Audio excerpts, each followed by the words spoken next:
Hello everyone and welcome to Stan the Wine Man TV. I am your host, Stan Rattan, and this is the Blue Collar Wine Show where I help you spend your wine dollars wisely.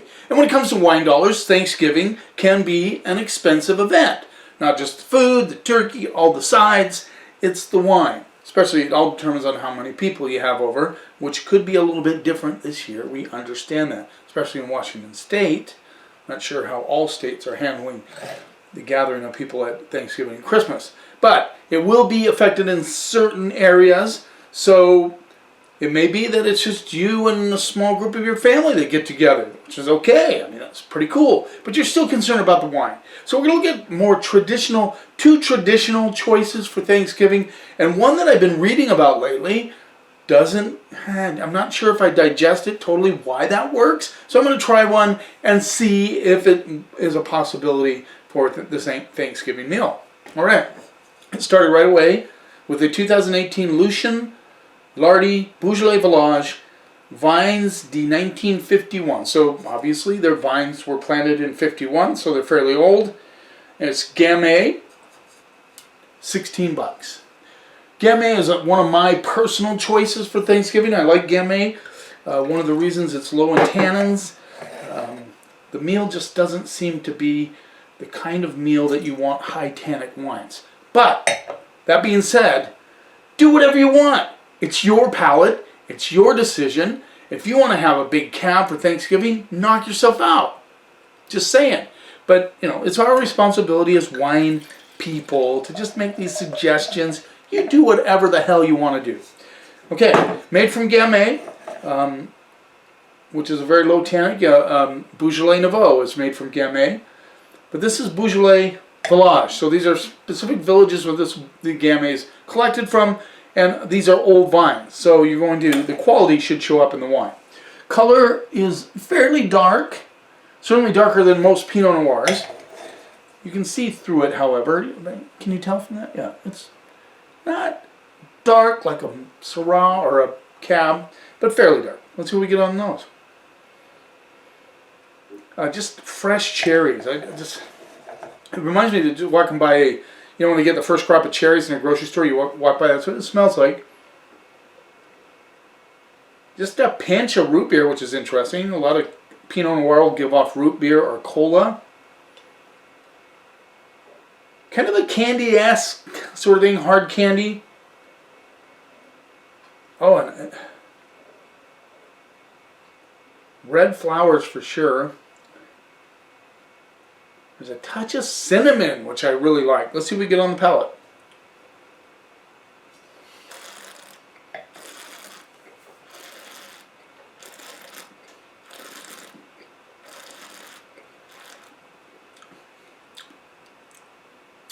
This is like easy to drink. You can have anything. I mean, you think about the sides, stuffing, potatoes, yams, sweet potatoes, green bean casserole, olives, all those sides that you have during. This would be perfect because it's just really flavorful. Good cherry notes. No, the tannins are very, very soft, if any.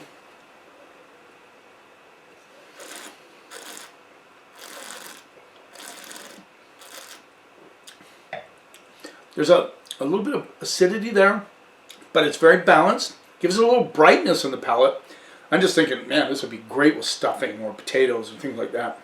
And really, when you think about cranberry sauce, that's a tough match with anything. This would probably be okay with cranberry sauce because of the low tannins.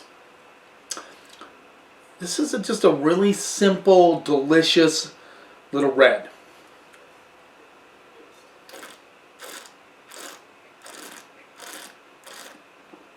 But solid cherry notes.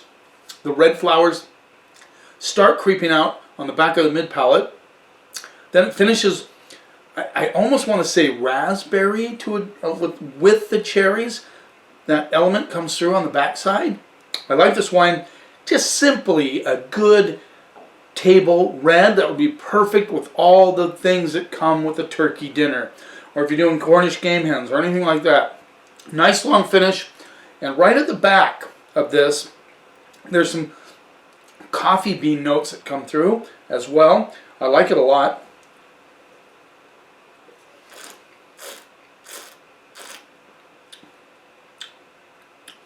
Yeah, that coffee bean, a little bit of earth coming through. Yeah, solid wine. I'm going to go straight up B minus B on that. I like that a lot. Lucian Lardy, $16. It's a fair price for that quality of wine. Like it. Let's move on. Now we're going to what so many people do at Thanksgiving, and it's understandable. It's Pinot Noir. Gamay works. Pinot Noir is very, very close in style to Gamay. Or Gamay is very close in style to Pinot Noir.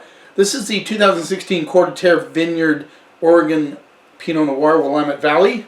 It rolls in at $20. Again, pretty fair price if you want Pinot Noir from the Willamette Valley. Let's give it a little rinse. Coeur d'Terre means heart of the earth. The dude that owns this winery comes up to the island every once in a while. Really nice guy. Let's look at the color on this. Very close to the Gamay, as you can tell. It's dark, but not as dark as a Cab or Syrah or one of those types of wines. Let's see what we get on the nose. Asian spice, cherries, a little bit of cinnamon.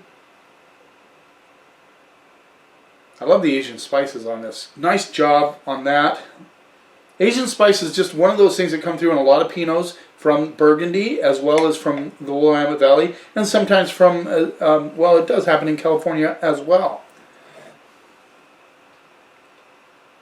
I also get a big hit of red flowers, and sorry if I don't specifically give you the red flower it smells like, but if you go through a garden of, let's say, a lot of red flowers, it's just a kind of perfume smell that you get. Let's see what we get on the palate.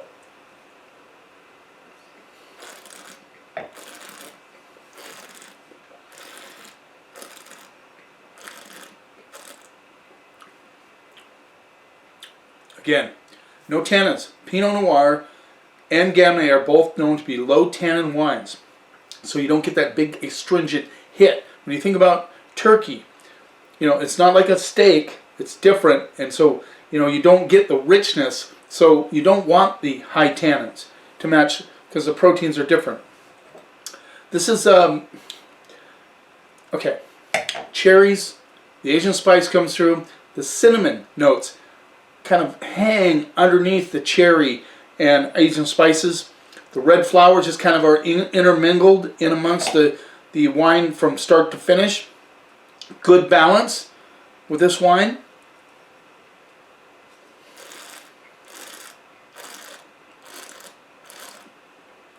Nice little high tone on the mid palate, and it actually expands a little bit and then finishes that kind of cherry, red flower, Asian spice, and I'm getting a little bit of raspberry, just barely on the finish.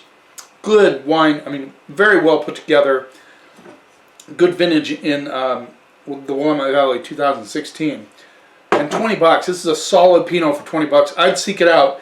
I don't think this is too hard to find. Coeur d'Terre, $20, 2016.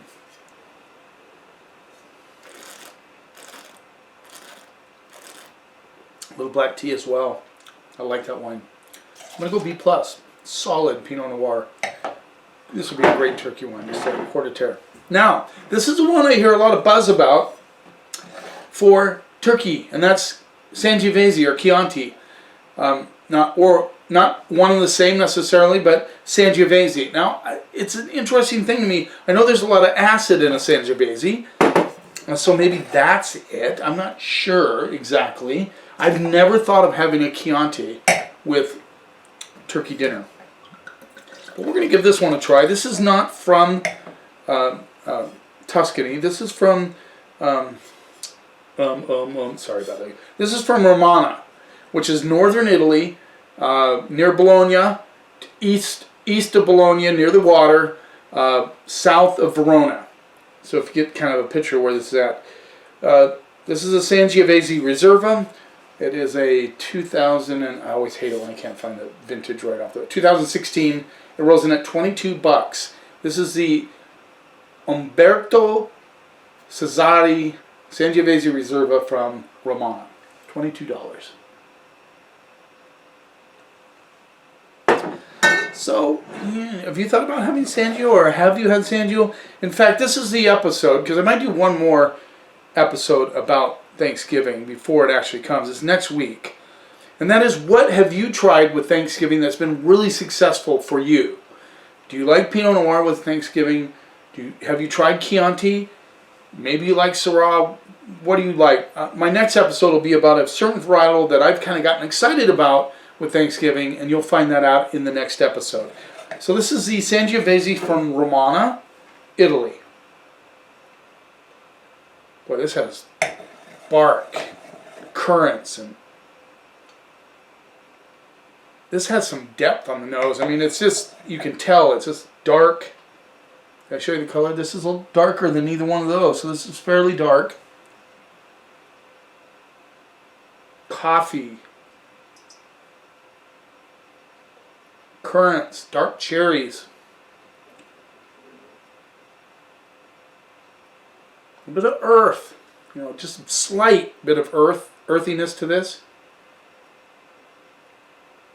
Love the nose, very expressive, very brooding, kind of a sexy nose. Let's see what we get on the palate.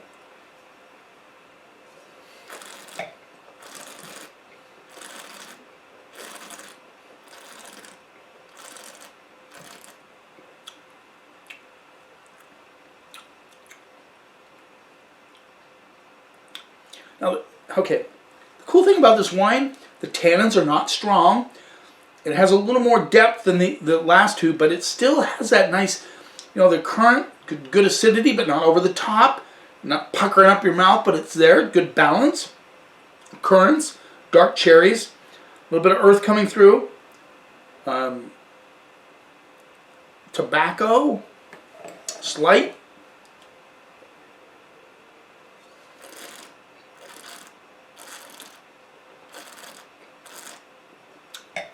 Good fruit, but not over the top, and the acidity keeps it in balance.